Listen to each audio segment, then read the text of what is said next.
Dalam peringatan Milad ke-50 Majelis Ulama Indonesia atau MUI yang diselenggarakan di Asrama Haji Jakarta Timur pada Sabtu 26 Juli 2025, Wakil Presiden Ma'ruf Amin menyampaikan sebuah pernyataan yang menarik perhatian banyak kalangan.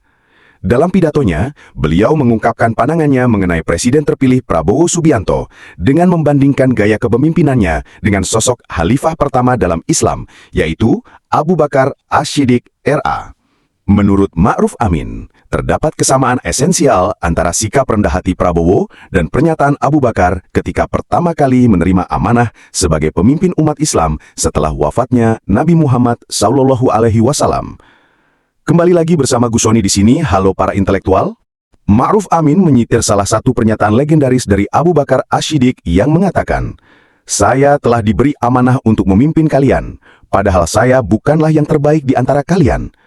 Menurut Ma'ruf, ungkapan ini mencerminkan kerendahan hati, kesadaran akan tanggung jawab, serta komitmen untuk menjalankan amanah dengan penuh rasa tanggung jawab, yang juga tampak dalam pernyataan Prabowo.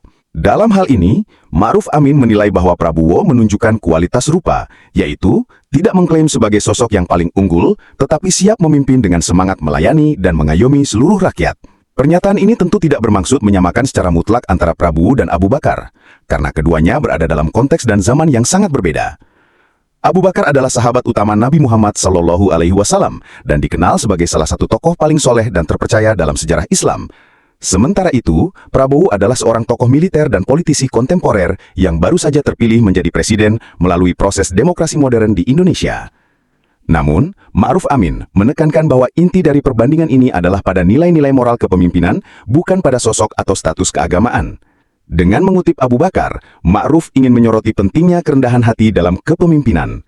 Dalam sejarah Islam, Abu Bakar adalah contoh pemimpin yang tidak silau oleh kekuasaan dan senantiasa menyadari bahwa kepemimpinan adalah beban amanah, bukan sekedar jabatan kehormatan. Sikap tersebut menunjukkan bahwa seorang pemimpin seharusnya tidak merasa superior atas rakyatnya, melainkan merasa bertanggung jawab untuk memajukan dan melindungi mereka. Dalam konteks Prabowo, Ma'ruf Amin menangkap kesan bahwa beliau juga memulai masa kepemimpinannya dengan semangat yang sama, tidak menyombongkan diri, tetapi bersiap melayani. Lebih jauh, pernyataan Ma'ruf Amin ini bisa dipahami juga sebagai bentuk harapan moral dan spiritual terhadap kepemimpinan Prabowo di masa mendatang. Dalam tradisi Islam, kepemimpinan bukan sekedar persoalan teknokratis atau politik belaka, tetapi juga menyangkut integritas, keadilan, dan akhlak. Dengan membandingkan Prabowo dengan Abu Bakar, Ma'ruf Amin seolah mendorong agar gaya kepemimpinan yang akan dijalankan benar-benar berlandaskan pada etika Islam, yaitu kepemimpinan yang amanah, adil, merakyat, dan tidak berpihak secara semena-mena. Pernyataan tersebut juga memiliki dimensi simbolik yang penting dalam konteks hubungan antara negara dan agama di Indonesia. Sebagai tokoh ulama dan mantan ketua umum MUI, Ma'ruf Amin memahami betul sensitivitas masyarakat Muslim terhadap simbol-simbol keagamaan. Oleh karena itu, ketika beliau mengaitkan nama besar seperti Abu Bakar As-Siddiq dengan Presiden Prabowo, ia tidak sedang melakukan glorifikasi berlebihan, melainkan mencoba menyampaikan pesan moral bahwa pemimpin ideal adalah mereka yang sadar bahwa kekuasaan adalah titipan, bukan milik pribadi. Di tengah berbagai tantangan nasional dan global yang dihadapi Indonesia, masyarakat tentu berharap kepada pemimpin yang mampu menunjukkan keteladanan, bukan hanya dalam kebijakan, tetapi juga dalam sikap pribadi.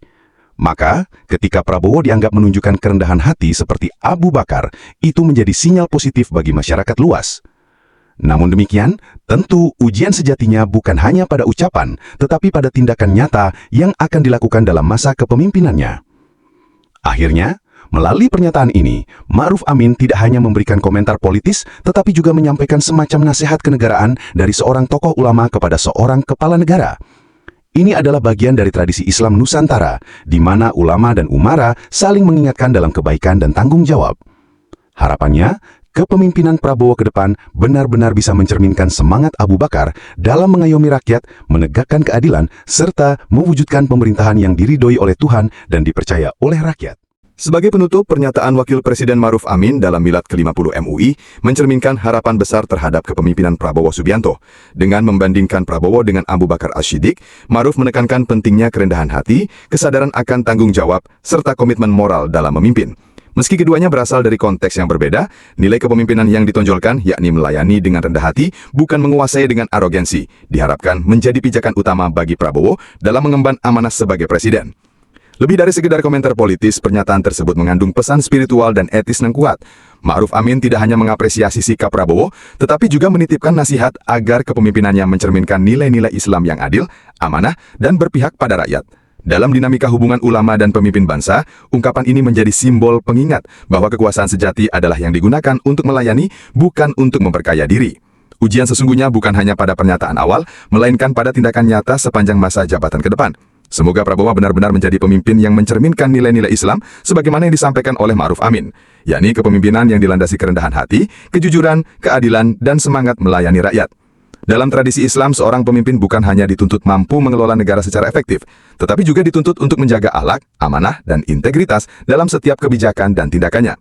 Nilai-nilai tersebut menjadi fondasi penting dalam membangun kepercayaan publik dan memperkuat legitimasi moral seorang kepala negara di mata rakyat dan Tuhan.